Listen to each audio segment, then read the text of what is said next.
여러분 학습지 45페이지를 보면 되고요. 동그라미 2번 로마 카톨릭 교회의 대응이라고 나올 겁니다. 네, 그거를 한번 같이 보도록 하죠. 이 왼쪽에 있는 화면이 트리엔트 공의회의 소집 모습입니다. 굉장히 많은 사람들이 모여 있죠. 공의회라는 게 좀 낯설 수도 있는데 우리가 예전에 한번 배운 적이 있어요. 그 전 세계에 있는 이 카톨릭 교회의 지도자들, 뭐 주교나 추기경, 교황 같은 사람들을 말하는 거겠죠. 그런 사람들이 굉장한 뭐 교리의 문제, 의식의 문제 이런 것이 발생했을 때 그런 걸 어느 쪽으로 결정할지를 모여서 회의하는 그 종교 회의라고 할 수 있습니다. 그래서 우리가 앞에서 배운 건 로마 시대의 325년 니케아 공의회 이런 거 배웠습니다. 여기서 이제 삼위일체가 이제 정식 정통 학설로 인정되는 그런 일이 있었죠. 이단을 이제 가려내고 그런 것이었는데요.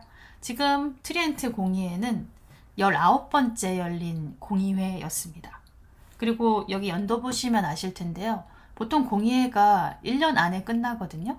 근데 트렌트 공의회는 뭐 이 시기 내내 이렇게 한 건 아니지만 좀 끊어져서 세 차례나 모여서 길게 회의를 한 그런 모습을 보여주고 있습니다. 왜냐하면 그만큼 카톨릭이 위기에 처한 상황이었기 때문이죠. 루터파가 크게 일어나면서 전 유럽이 요동치고 있었는데 그때 카톨릭 교회는 어떻게 대응해야 될까 회의를 하니까 이제 길어질 수밖에 없는 거죠.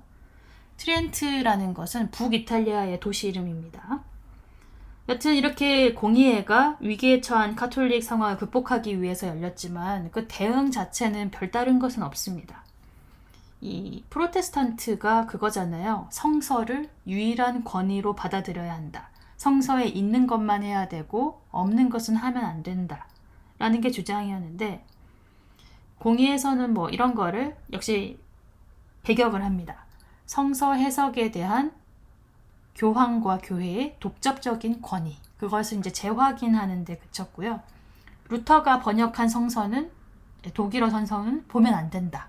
뭐 라틴어로 된 성서가 공식 성서다. 이런 식으로 루터를 이단으로 규정한 것이 트리엔트 공의회 내용입니다. 특별한 내용은 없네요. 그 대응이 이렇게 그냥 어떤 변화를 막는 수준이었다. 이 정도만 기억을 하시면 되겠습니다. 그 다음에 오른쪽에 보시면 요 시기에 생긴 독특한 수도회가 하나 있어요. 바로 예수회라는 건데 좀 많이 들어보셨을 겁니다. 아래쪽에 있는 인물이 바로 이그나티우스 로욜라라는 사람인데요. 예수회를 이 시기에 처음 창립한 사람입니다. 그리고 교황으로부터 승인을 받은 하나의 수도회라고 생각을 하시면 되겠어요. 이 위기 상황에서 카톨릭을 부흥시키기 위해서 주로 이제 해외 지역으로 선교, 파견을 많이 나가고요. 또 연구나 교육 분야에서 활동을 굉장히 많이 한 지금까지도 있는 그런 수도회가 되겠습니다. 해외 선교에서 여러분 그 사람을 들어보셨을 거예요. 마테오 리치라고. 청나라 때 중국에 온 사람인데요. 이 마닐라를 통해 가지고 중국에 들어왔거든요. 마테오 리치는 이탈리아 출신 예수회 선교사이고요. 생각나는 게 중국에 와서 정착해서 선교도 했지만 여러 가지 문화, 유럽과 중국의 문화를 이렇게 교환하는 역할을 많이 해주었습니다. 세계 지도 같은 걸 직접 제작하기도 하고 유럽에서 제작한 걸 보여주기도 하고 이러면서 중국 사람들에게 새로운 인식을 심어주죠. 우리 한국사 시간 때도 배웠듯이 당시 중국은 세계의 중심에 중국이 있고 그 외부에는 다 이제 오랑캐들로 둘러싸여 있다라는 중화주의에 굉장히 사로잡혀 있었잖아요. 그래서 뭐 예수의 선교사들과 좀 마주한 사람들은 이러한 중화주의 인식을 깨트리고 그런 변화를 불러오는데 큰 역할을 했었습니다. 그리고 여러분 서강대 가보면 혹시 아실 테지만 서강대에 로욜라 도서관이라는 게 있습니다. 그런 걸로 미루어 보았을 때 서강대는 이제 예수회에서 만든 대학이라고 할 수 있겠네요. 여튼 이런 예수회의 탄생은 카톨릭이 위기에 처했던 이때 만들어졌다는 것 알아두시면 되겠습니다. 자, 다음은 종교 전쟁 부분입니다. 학습지에 여러분 나와 있는 똑같은 지도입니다. 16세기 유럽에는 대략의 종교 분포가 이러했습니다. 보니까 화살표 두 개가 있죠. 붉은색 화살표는 비텐베르크에서부터 굉장히 많이 뻗어나가네요. 신성 로마 제국의 북부가 주로 이제 루터파로 개종을 하고 스웨덴이나 노르웨이, 덴마크, 이 발트 3국으로도 가고 있네요.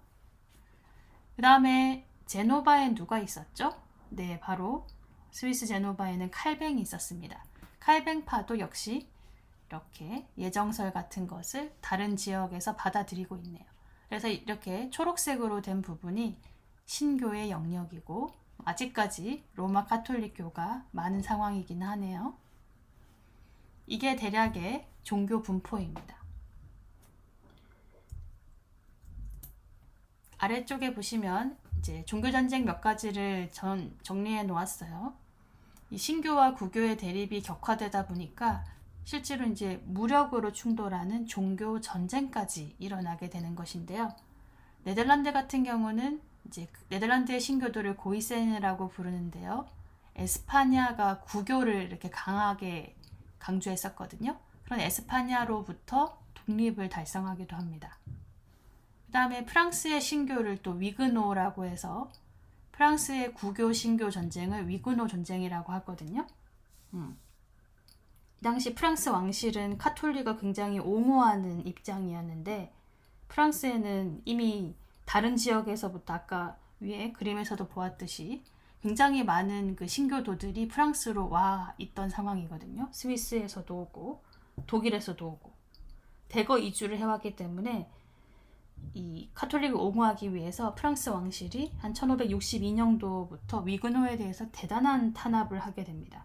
그러면서 내전이었던 이제 위그노 전쟁이 일어나고 몇 차례 이제 싸우게 되지만 앙리 4세라는 프랑스의 왕이 낭트 칙령이라는 걸 발표하면서 끝났습니다. 이거는 전체적인 방향은 그런 겁니다. 신앙의 자유를 허용하는 것. 신교 국가가 되죠, 프랑스가. 그 다음에 독일 같은 경우는 이제 30년 전쟁이 벌어집니다. 독일의 그 루터파 제후들과 신성 로마 제국 황제의 싸움인데요. 처음에는 이제 내전으로 일어났습니다만 여기 나오듯이 30년 전쟁은 서유럽의 거의 모든 국가가 참전한 국제전으로 확대가 됩니다. 그리고 결국은 역시 종교적인 관용이 허용되는 그 지점으로 이제 나아갑니다. 이 30년 전쟁이 조금 내용이 있어서 좀 배워보도록 하겠습니다. 잠깐 앞으로 돌아가서요. 어디서 이제 이야기가 끊겼냐면 여기서 끊겼었죠. 루터파 제후들은 카톨릭을 지지하는 신성 로마 제국 황제를 이제 배격하기 위해서 루터를 지지했다. 그리고 둘이 오랜 투쟁을 했다. 이렇게 되었죠. 이 당시 신성 로마 제국의 황제가 칼 5세였는데요. 이 칼 5세와 한 배를 타게 된 로마 교황, 그렇죠? 그리고 나머지 루터파 제후들이 황제한테 대항을 하다가 처음에는 당연히 그 제후들이 열세였습니다. 신성 로마 제국 황제라는 것도 있고 교황도 합세했기 때문에. 근데 이제 작센 지역의 선제후라는 사람이 황제파였다가 중간에 루터파 쪽으로 이탈해 버리거든요.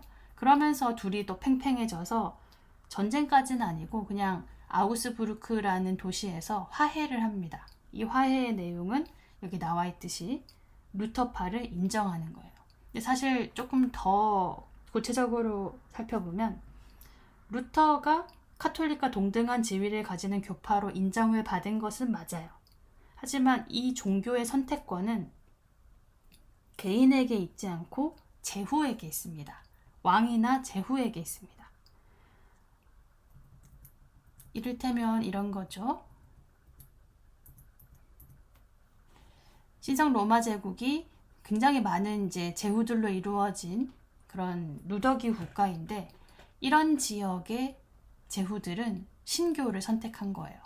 그럼 그 영진의 모든 사람들은 신교만 믿어야 되거든요. 아닌데 나는 만약에 구교를 계속 믿고 싶다. 그럼 어떻게 해야 될까요? 더 이상 이 영지에 살지 못하고 다른 이런 구교를 믿는 지역으로 거주를 이전해야 합니다. 밑에도 마찬가지죠. 신성 로마 제국의 남부 쪽에 전부 다 이제 제후들이나 황제는 구교를 선택한 거예요. 그래서 여기에 살고 있는 신교도들은 이 북독일로 가거나 뭐 프랑스로 넘어가거나 이런 식으로 해야 됐던 겁니다. 종교의 선택권이 개인이 아니라 그 군주와 제후에게 있다는 것이 이제 중요합니다.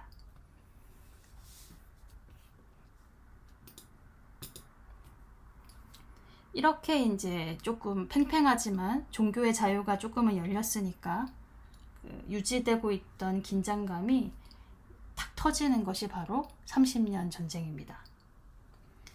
앞에 신성 로마 제국 황제가 누구였는지 혹시 기억나시나요? 칼 5세였는데요. 그 칼 5세가 루터파 제후들과 화합을 이루어서 일단 아우크스부르크에서 화의가 이루어졌죠. 네. 근데 칼 5세 이후에 이제 몇 차례 황제가 이제 죽고 다음을 이어지고 해서 이 화면의 왼쪽에 나오는 페르난디드 2세라는 사람이 황제가 되었습니다. 신성 로마 제국의 황제가 된 것이죠. 시간이 좀 흘러가지고요. 근데 처음에 분명히 약속하기를 신교든 구교든 제후가 선택하기만 하면 다 할 수 있다라고 관용을 약속했었는데 이 페르디난드 2세는 그런 약속을 어기고 자기가 살고 있는 지배하는 지역 전부를 카톨릭으로 강제 개종을 하려고 합니다.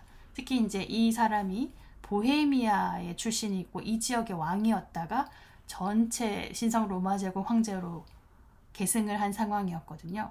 특히 이 지역, 보헤미아 지역을 카톨릭으로 다 강제 개종을 시키는 겁니다. 이주도 못하게 하고요.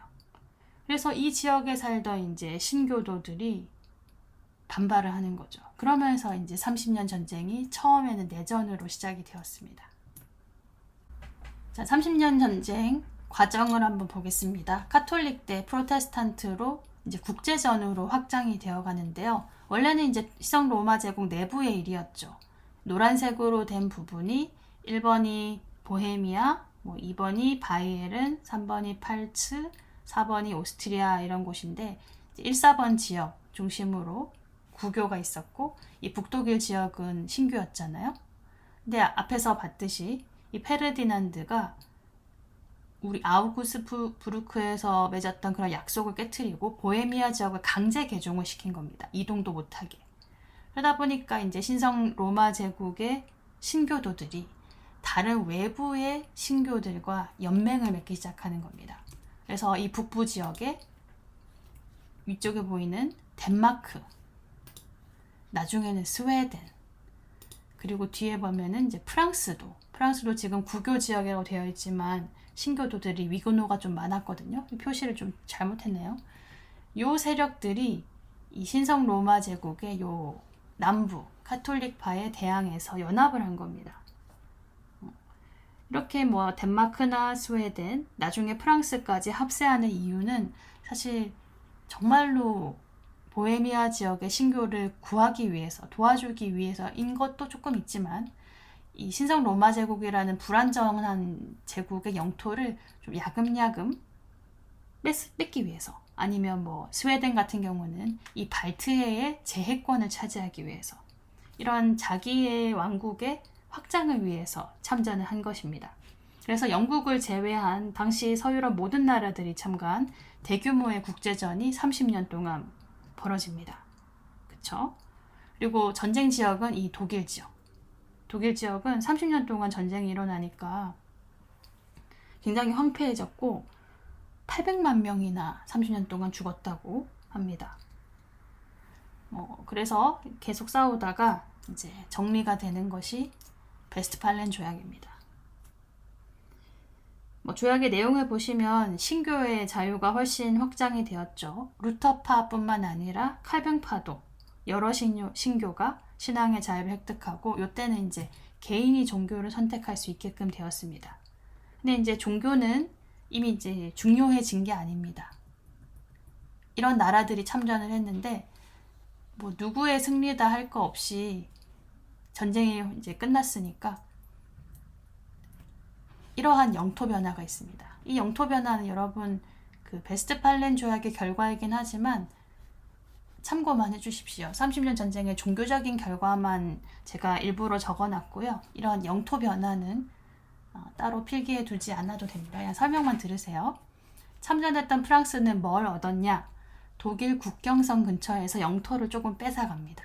여기 보시면 이제 신성 로마 제국이었던 지역에 여기 쏙 들어간 부분 있죠. 프랑스가 이 알자스 로렌 지역을 차지한 겁니다. 도와주었기 때문에 영토를 줄 수밖에 없었던 거죠. 그 다음에 스웨덴은 원했던 대로 여기 지도에는 없지만 발트해 제해권을 차지하였고요. 또 스페인, 에스파니아의 식민지였던 네덜란드는 독립했습니다. 스위스가 신생국으로 탄생하기도 하고요. 독일은 어떻게 됐죠? 신성 로마 제국이었던 독일은 더 이상 그 황제가 이 하나의 제국으로 여러 제후들을 아우르지 못하고 사실상 붕괴하게 됩니다.